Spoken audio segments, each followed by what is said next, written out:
Ciao!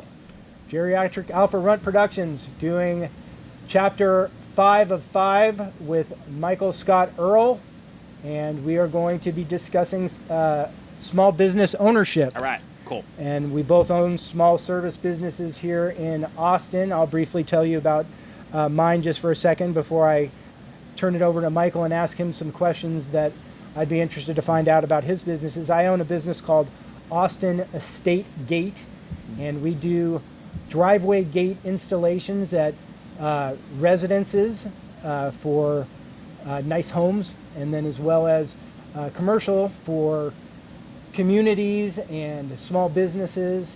Been in business locally for almost 20 years, incorporated, and it's a service business, so it's difficult, especially in this day and age, and we're going to get into some of those things. So, Mike, why don't you tell us about your service businesses here in Austin?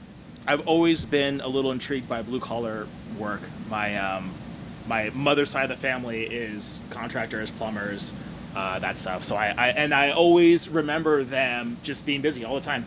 And, you know, they never were out of work. They always had nice homes and nice cars, and, you know, but I do remember them waking up at like 4 a.m, oftentimes, like get places, you know, it's hard work. But, you know, I think my core business of, you know, writing and publishing and, you know, the audiobook stuff and the video games, you know, I'm super worried about AI coming after that stuff, right? And I think it's only a matter of time before someone takes all of my books and plugs it into the AI and then says, write me another Michael ScottEarle book, and then it comes out, and, you know, like, right. You know, a fan does that, That's right? what they're telling us. Just, you know, and not even the legality of like, okay, can that person just sell that stuff and say it's in my style or whatnot? I don't know. So, but I think for sure there's so much competition for people's attention that I'm worried about, like, the future of being a book author and a publisher and all Makes these things. sense. So, you know, my sister's husband's family is in the air conditioning business, right? And they're great guys. And I've talked to my brother-in-law a lot about starting a business, and, you know, we were kind of hemming and hawing and stuff, and we couldn't really agree on anything. And then I had a guy come and service my air conditioning up in Austin, in my house, and it was just one guy. It came out and did a repair, and then, like, the unit broke like a year later, and I called him up because I still had his business card. Booked out 3 weeks. And this is in like fall too, so it wasn't like summer. He's booked out 3 weeks. I'm like, oh well, this is my guy. I'm gonna wait. Like, it's not that big of a deal. I have 2 other units in my home, and he finally gets out there. You know, he does the work and stuff. You know, and he's like, oh, this is like, you're the only person that's ever called me back with my card. Like, they're already just new customers. I'm like, wow, this guy's got like no marketing stuff. And it was just him, right? And we're kind of talking because he's doing the work over like 2 days. You know, we got to be friends, and I was like, what, you know, mind me asking, what do you make? Like, what's kind of your revenue like? He's like, oh, well, I did 850,000 revenue last year, and I took home 350. And I'm like, holy fucking shit. Yeah, that's like, not bad at all. It's hard work, but this is just one guy with no marketing. Right. right. You know, doing the like, hard work. I'm a person that just like, I had his card, I called him back, and he's told me that the first person that's ever done that, and he's been in business in Austin for like 8 years. Like, this guy was like, and he was a nice guy, but he did not have a lot of social skills. Right. So I get on the phone with my brother, and I'm like, look, man, like, you got to come out here. Like, I don't know if it's just an Austin thing or if it's just something in general, but, like, this is just one guy with no business plan and no marketing, and he's making really good money, you know? And I think there is something with Austin. I think we have a lot of older generation kind of blue-collar workers here, and then Austin's exploded, and they just either have so much work or they're retiring or whatever. But, like, it's really hard to get anyone to do anything in Austin. Like, it's really hard to get a pool built. It's hard to get a roof put on. It's hard to get all these things, you know.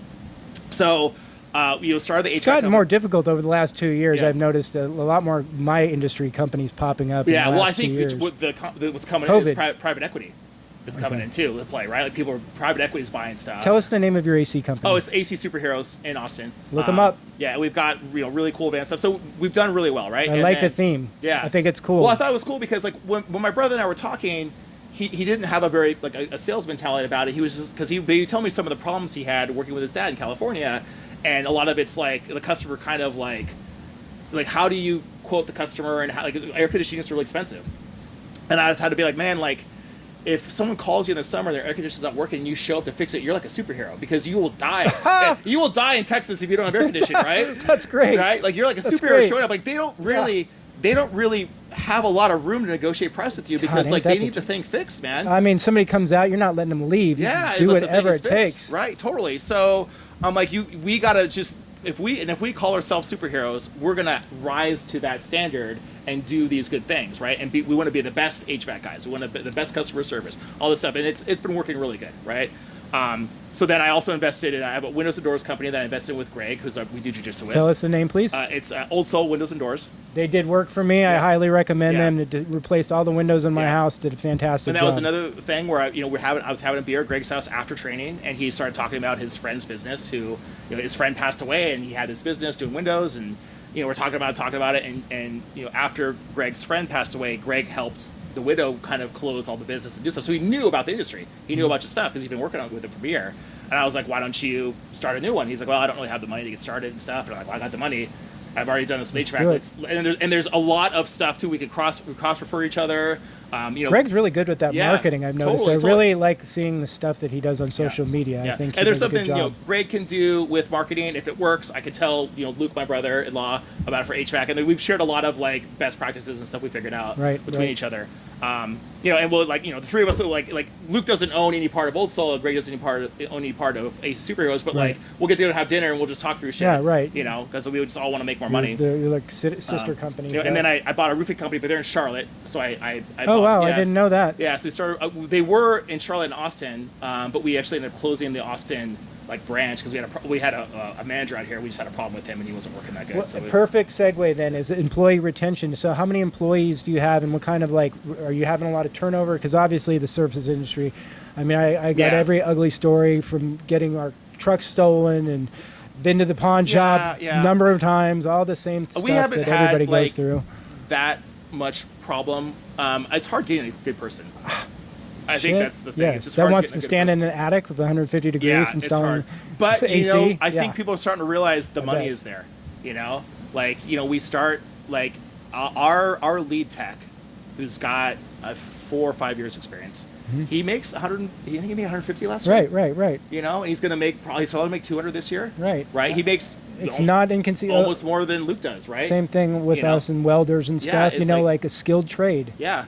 If you're a skilled tradesman and you can talk to customers and build a good relationship with customers and sell stuff, you can make a ton of money. Right. And it's really easy to kind of make that next step and start your own business and hire people. But a lot of these guys they don't want to hire and train people, so they get kind of stuck with like 1-man operations, 2-man operations. Right. What's interesting though is I've also found that when you get larger, then things get more out of control. Yeah. And yes, the volume is greater, but the problems are greater. And it's like I almost find that when I have like 3 technicians here just work in the Austin area, that's kind of like the perfect number because we stay busy. We oftentimes will have a stockpile of business to always work on when we're not. But anytime I start getting more than 3 guys out in the field, I got somebody standing around, and it's just like not enough. Like when we're busy, it's fine. It's just there's not always enough, especially now over this last 10 years with all the new companies, companies that come in and doing what we do. So one of the things I wanted to ask you was how's your experience with social media? I know that for me, obviously being older, 15 years ago, Yelp was barely existent and things like that. Nowadays, people really have learned how to utilize social media to blackmail and extort businesses out of paying invoices. And, people will hold out money, and this Yelp and Google reviews have just gotten out of control. And I get it, like if it's a restaurant or taco shop, that's different. But like when we're talking in terms of even then now, I look at somebody and if they own a nail salon and they dared cross the social media devil that is so many of them today that will ruin and destroy their business over something stupid. It's just, so how do you deal with that? Do you pay for stuff? No, so I think and this is something I did that's really unusual. And when I was talking with my brother-in-law, we were talking about the company, and he was explaining to me the issues he had doing HVAC with his dad. And the biggest issue that they had was customers not paying after they did the work. It's the biggest problem of every business. Yeah. So I was like, okay, we're not going to do that. What do you mean? Like, we're not going to do the work unless we get paid first. And he's like, we can't do that. And I'm like, what do you mean we can't do that? We have to buy the equipment to do the install. And he's like, Well, yeah. And I'm like, okay. So we tell the customer we need to get paid up front. And he's like, that's just not going to work. I'm like, try it. He tried it. He's like, they just paid me. He's like, I went to them. I told about the unit. I'm like, okay, this is the unit that we're going to install. You agree? Yeah. Okay, cool. It's going to cost 25 grand to put this unit in, or these 2 units. I just need your credit card and we'll get started. And they just gave him the credit card. That's great. See, this is the kind of stuff I want to learn, because Yeah. I'm doing half of that. I do half the total materials deposit, which covers my ass. Yeah. But then when they don't, and if they don't pay the Yeah. second half, I basically gave them a free job. And sometimes if it's a really big job, and so Or a Greg job also, at cost, Yeah, so so to Greg speak. also with Windows doors, he's like, okay, I need to order the windows. This is how Yeah, much it's going to gotta cost for do me it to get in started. materials Right? deposit But we at least. so we'll do either we get paid up front, everything, or we'll get paid half up front, Right. and when we show up to do the work, we get paid the second half before we even unload the truck. Okay, fair enough. And if they have a problem with that, that's okay. We just, Well, and then they can sue you, because then you don't have to sue them, because we all Well- know that when they don't pay and then you threaten to sue Yeah. them, and if it's Yeah. not a $10,000, it's not even worth it at $10,000. It's- I've spent more money Yeah, on, no, on you don't wanna lawyers sue, chasing yeah. people that can't afford to pay bills. I mean, it's we just got like sued. On the HR ridiculous. company got sued, and it cost us about 12 grand. We got sued because we refused to do work with a customer.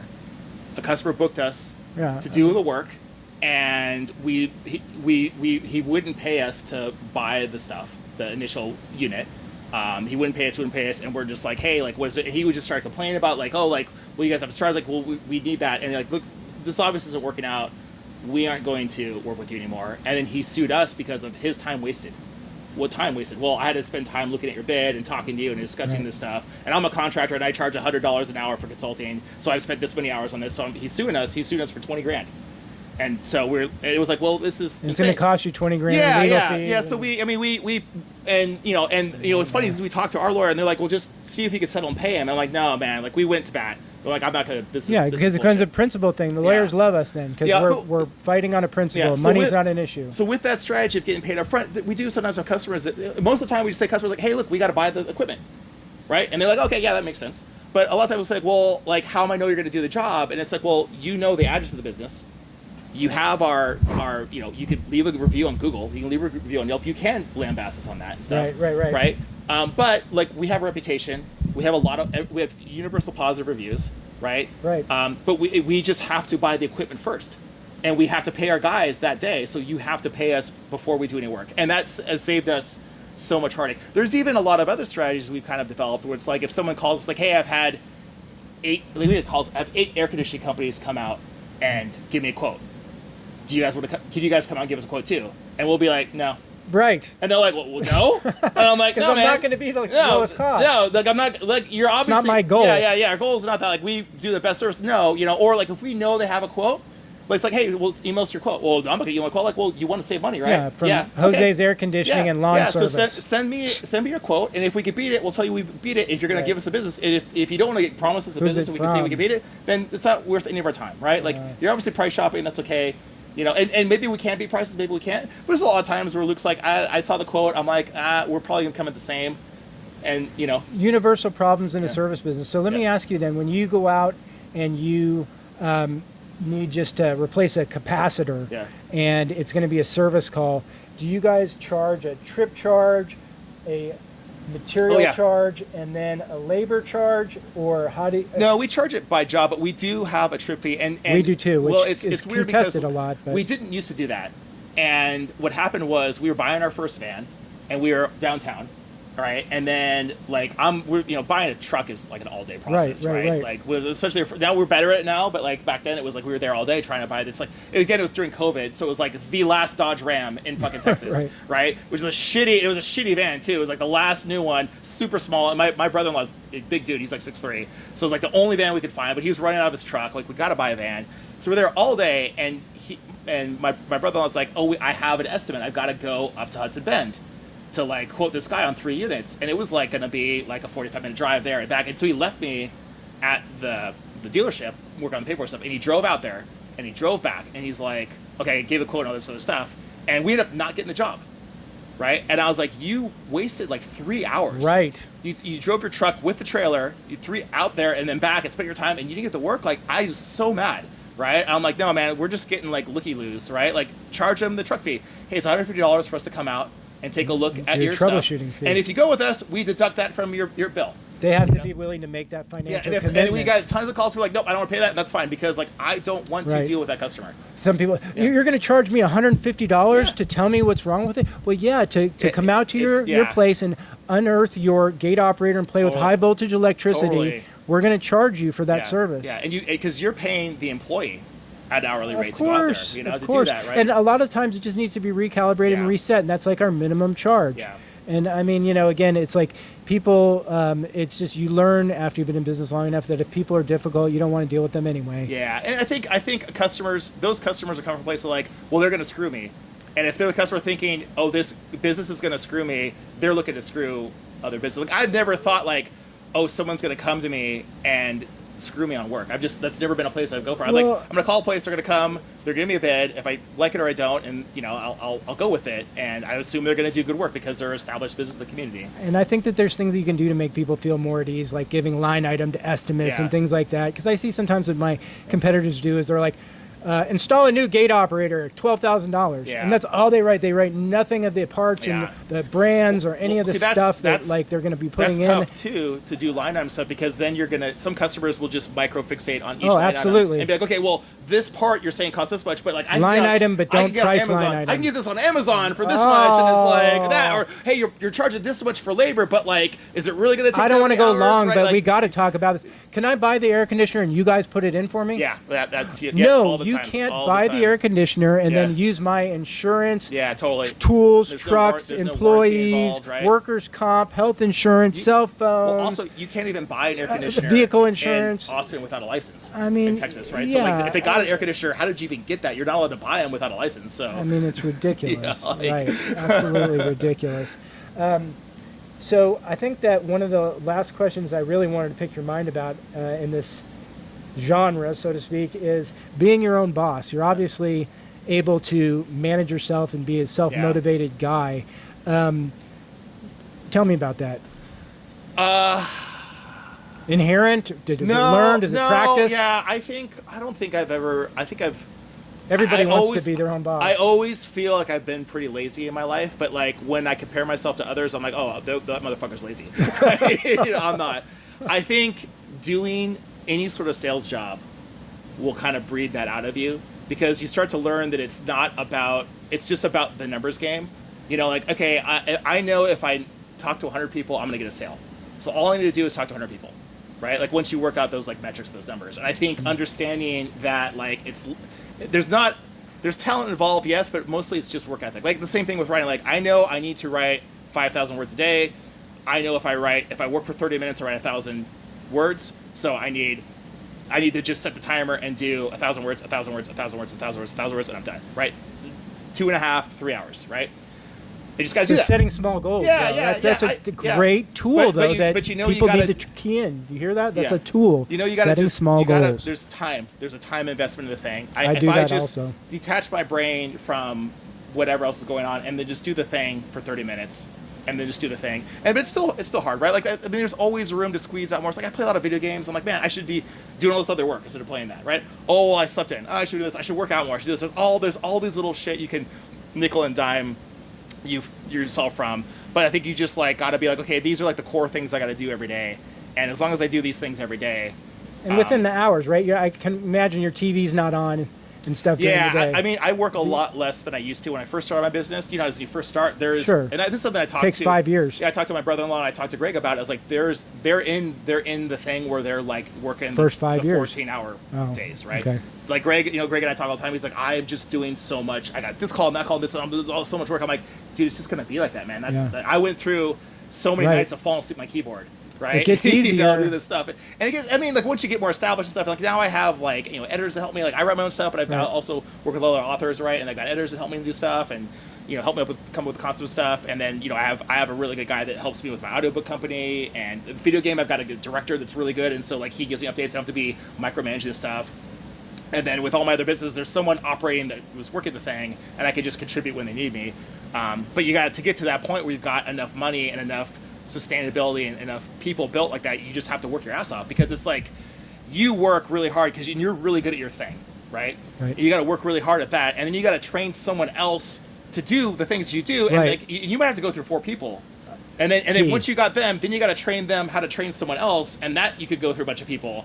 But then once you get your team built of like really good employees and really good partners, then you're like, okay, now like I don't have to work these 8-hour weeks anymore. And sometimes I still Delegation do. is the key to Yeah. life. I mean, it's so funny because we got Zane over there, who's you know, more or less just starting with me, and we've already talked about some of the things that we've talked about, setting like we're doing 10 eBay listings at a time. Just set that small goal, get that, and then the future is so bright. I mean, there's so many opportunities if you just do the small things right. Yeah, and I think this podcast you're doing right here is a great. If you're getting started getting this, like just say, I'm gonna do one of these a week, right? If you do one of these a week, that's exactly you know, it. I want to do one a week. Yeah, if you just keep sticking to that, and who knows where it's going to go, because the goal is not to get famous, but if we can make some extra money off doing this stuff, let's do it. Yeah. So I just want to thank you so much for being yeah. the first one. I had a great time talking with you. I'd be remiss if I just didn't mention today is 9/11, 9/11, and I know Mike's a tremendous patriot, so we want to make sure to make a mention of that. And I think everyone remembers what they were doing that day. Right, for sure. Old enough to remember anyway. If you weren't, then it makes you realize it was a piece of history there. So, love you, brother. Thank you so much, man. That was awesome. Great. All right. Thank you. Thank you, guys. Come back and watch us again. Cool.